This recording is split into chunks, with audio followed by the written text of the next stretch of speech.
The father who ran, some parables are gentle sketches, others are sweeping portraits. The story of the prodigal son is both. It begins with a shocking request, follows a reckless descent, and turns on a moment of mercy so unexpected that it redefines the heart of God for all who hear it. We often title it after the younger son, but this telling begins with the father who ran. A man had 2 sons. The younger came to him one day with a request that was more than audacious. It was insulting. He asked for his share of the inheritance now, before his father's death. In that day, such a request was tantamount to saying, "I wish you were gone." Yet, the father divided his property between them without recorded protest. The silence in that moment is as loud as the eventual celebration. The father lets the son leave with pockets full and wisdom empty. The younger son travels to a distant country, far enough that no neighbour's glance will measure his choices. There he wastes his wealth on reckless living. Friends are easy to find when your hand pays for the table. They're equally easy to lose when the coins run out. Famine tightens the horizon.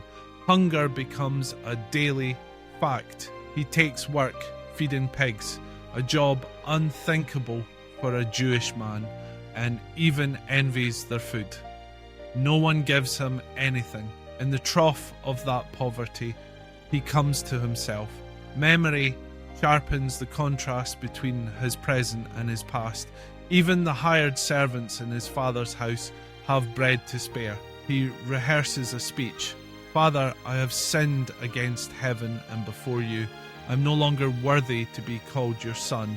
Make me like one of your hired servants." The plan isn't to reclaim his place as a son, but to survive. The journey home is measured in steps and in shame. Each mile must feel heavier than the last. He knows the faces he might see on the road. He knows the whispers that will follow. But before he can reach the gate, something happens that rewrites the story.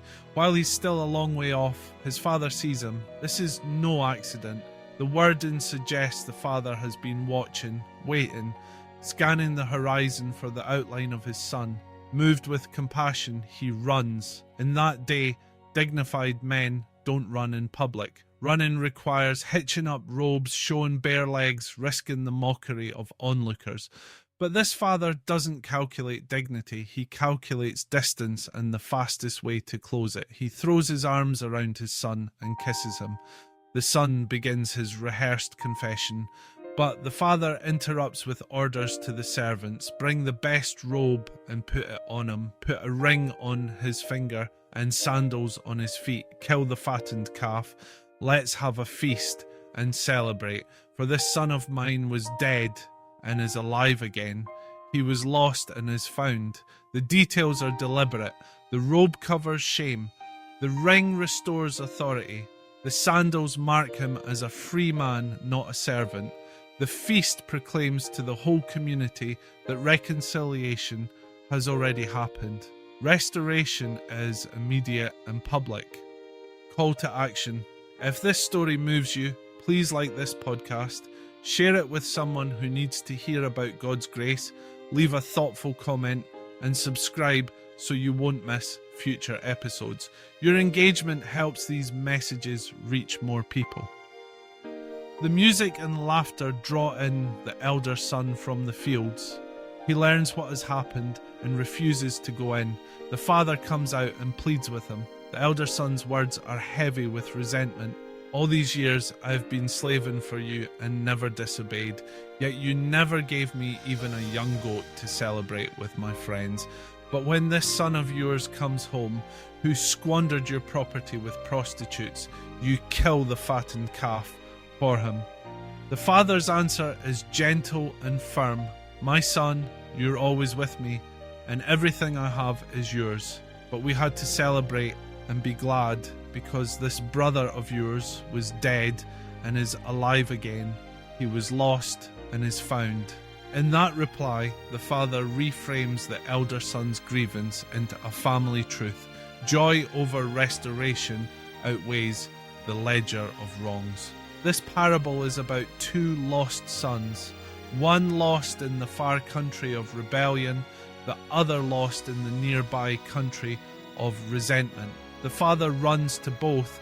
He runs down the road to embrace the younger, and he runs out of the house to invite the elder in.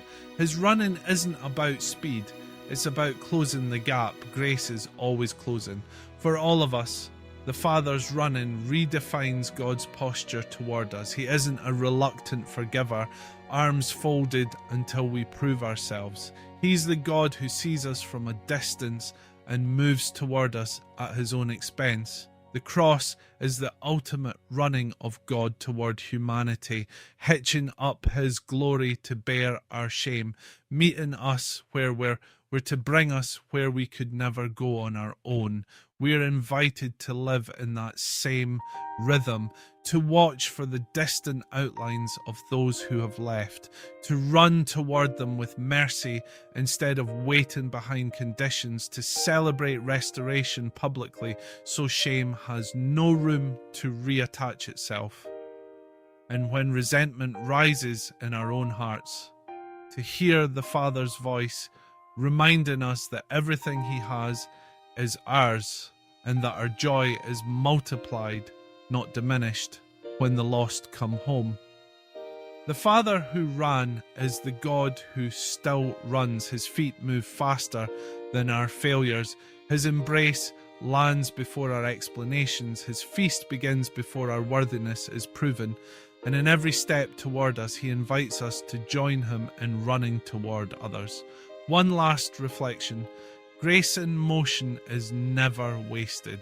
The Father's run teaches that love isn't stationary, waiting on etiquette. It's active, crossing the distance between hope and sight. We too are called to run, not only toward those returning, but also toward those hesitating on the edges, unsure if home is still possible. In God's house, it always is. The open ending of the story leaves us with questions. Did the elder brother go in? Did the family eat together?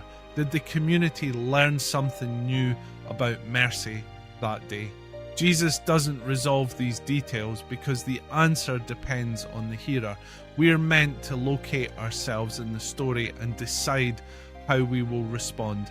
If we identify with the younger son, we might recall the exact mile where we turn back toward God.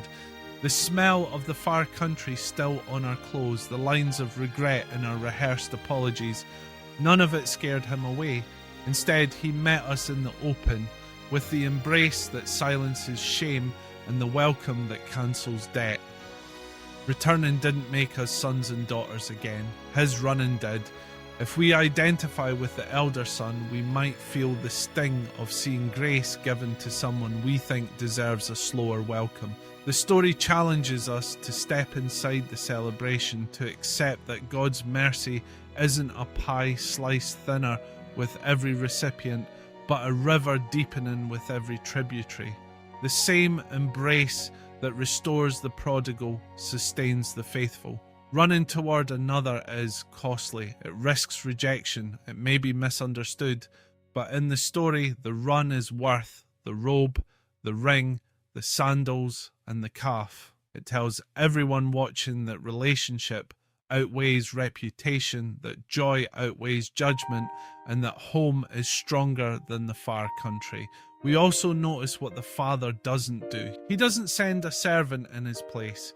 He doesn't wait on the porch with crossed arms. He doesn't use the moment to lecture the son before the embrace. His love acts before the speech is finished, because grace always outruns guilt. And once the son is in his arms, the rest of the household must adjust to the reality that reconciliation has already happened. Think about how this changes our view of God. For some, the idea of approaching him is like walking up a long hill toward a closed gate. The story dismantles that picture. The gate is open and God is running down the hill toward us. His steps are sure, his eyes fixed, his arms ready. The distance we dread is the distance he delights to close. In life, we can mirror this truth in small ways. We can scan our own horizons for someone drifting away. We can take initiative to bridge awkward gaps. We can trade the slow pace of polite waiting for the quick step of pursuing peace. This doesn't mean ignoring truth or accountability. It means leading with relationship so that truth can land in a context of trust. Even the way the father speaks to the elder son teaches us something. He addresses him as my son before correcting his perspective. Belonging comes before behavior.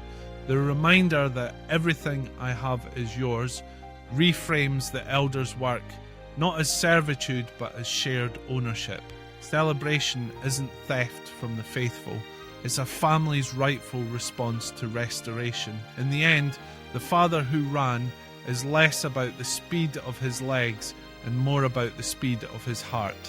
It's about the God who moves first, who closes gaps we can't close, who turns our half-formed apologies into full restoration. It's about the invitation to join him in running toward others, even when dignity or pride tells us to stand still. The story ends, but the pattern doesn't. God is still running. To the distant rebel, to the nearby resentful, to the weary faithful, to the one who isn't sure where they belong. And every step is toward home. One last picture. The father at the door at dusk, eyes on the road. Not to control, but to welcome. That's how God holds the horizon of your life. Watchful, ready, unembarrassed to run. Let that vision train your steps this week. Make the call, open the door, begin the feast of reconciliation.